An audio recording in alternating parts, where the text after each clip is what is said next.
Königshofen, quartier populaire densément peuplé d'environ 20 000 habitants, est le dernier faubourg de Strasbourg à être dépourvu d'un tram. Pourtant, la demande en transport commun est particulièrement forte. Tous les bus, matin et soir, sont bondés, pleins comme un œuf, malgré un cadencement particulièrement élevé. Nous avons un bus tous les 5 minutes le matin, par exemple. Le tram est annoncé depuis les débuts des années 2000. D'abord, en marge du projet du tram-train, c'est-à-dire un tram circulant à la fois sur les rails SNCF, depuis Bar et Grèce-Villers, jusqu'à Strasbourg, puis il s'insère dans le réseau actuel de tram. Finalement, il est abandonné, bien que la partie urbaine du projet ait été construite. C'est l'actuelle ligne C, place de la Gare, circulant depuis novembre 2010. La ville était attachée au projet de tram à Königshofen. Bien que le tram-train ait été abandonné, les études se poursuivèrent.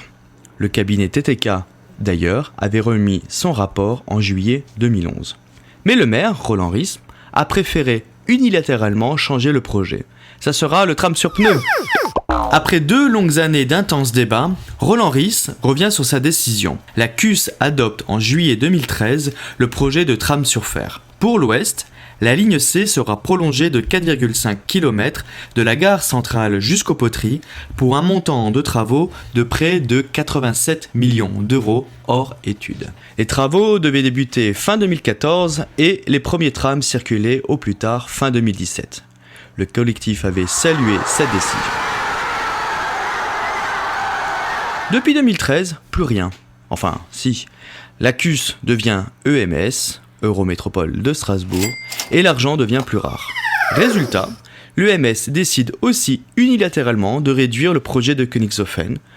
Longue de 1,5 km, la ligne s'arrêtera à les décomptes. Plus question de la ligne C vers Königshofen, ça sera la ligne F, car le raccordement à la place de la gare est abandonné. Le point de départ sera le Faubourg National. Ligne C, ligne F, quelle différence ? A priori, il n'y a pas de différence, mais le diable se cache toujours dans les détails.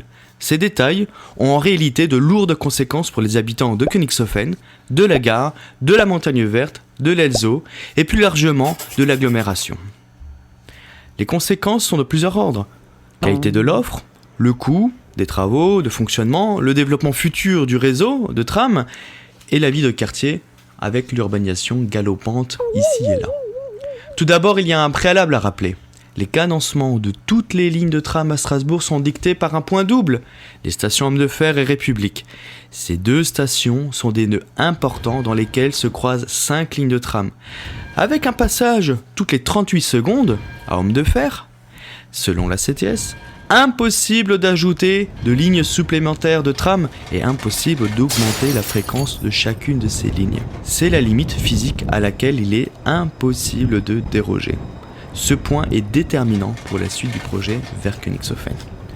Compte tenu de la situation de saturation du croisement Hommes de Fer, l'Eurométropole et la CTS ne peuvent plus créer de lignes dédiées pour Königshofen. En conséquence, l'Eurométropole est obligée de partir d'une ligne existante. Soit on prolonge la ligne C depuis la gare, soit on détourne une ligne existante. C'est cette dernière option qui a été retenue. C'est déshabiller Paul pour habiller Pierre. Les quartiers de l'Elzo, de la Montagne Verte et de la Gare Sud auront presque 40% de trams en moins. Seule la ligne B continuera à desservir ces quartiers.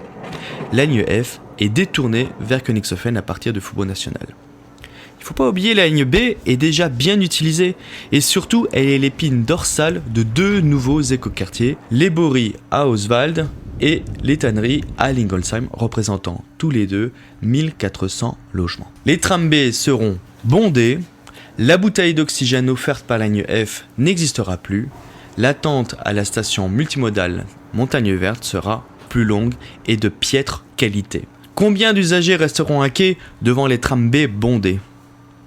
La ligne F propose un cadencement à 10 minutes aux heures de pointe. C'est la fréquence maximale possible à cause de cette fameuse station Hommes de Fer. Ce sera la fréquence pour Königshofen, bien que le quartier soit densément peuplé et que plusieurs opérations immobilières sont prévues. Porte des Romains, Québécois, Forges, les Chartreux ne sont que des premiers exemples. 10 minutes entre 2 trams, c'est largement insuffisant. Le MS a la solution. Le bus 4 actuel, bondé et englué dans la circulation, sera maintenu. Où est le progrès lorsque le coût des travaux est désormais de 42 millions d'euros pour le prolongement de la ligne F, avec une offre de service aussi médiocre? En réalité, l'Eurométropole espère des économies liées au fonctionnement du futur réseau. La ligne F sera moins longue qu'aujourd'hui, donc nécessite moins d'argent pour son fonctionnement, mais au détriment des quartiers populaires et de l'espace vie Faubourg National.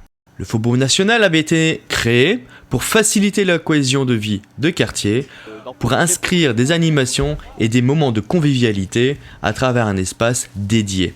Demain, cet espace sera supprimé pour y faire circuler des trams. Pas sûr que les habitants du quartier Gare aient vraiment à gagner quelque chose dans ce projet. C'est sur ce constat que l'Eurométropole a savamment trouvé des contreparties, le réaménagement des places Saint-Aurélie et Porte-Blanche. Pourtant, il n'y a aucun lien entre le réaménagement de ces places et le tram. L'un et l'autre peuvent être dissociés. Dans le projet de l'Eurométropole, toutes les lignes de tram continuent à se croiser à la station Homme de Fer et République. Pourtant, il faut agir. Le projet du collectif permet d'esquisser la première ligne de tram qui évite le centre-ville, ainsi que les deux nœuds saturés Homme de Fer et République.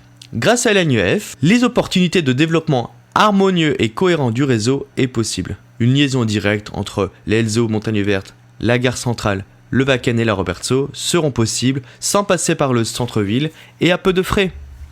Cela augure une vraie alternative d'amélioration pour le réseau. Cela est possible si le premier maillon ainsi réalisé, le prolongement de la ligne C vers Königshofen, est construit. La ligne F mutualise les infrastructures existantes, limite le coût des travaux et permet de belles perspectives de développement. En conclusion, ce que demande simplement le collectif d'associations, c'est l'application du projet de la ville adopté en juillet 2013.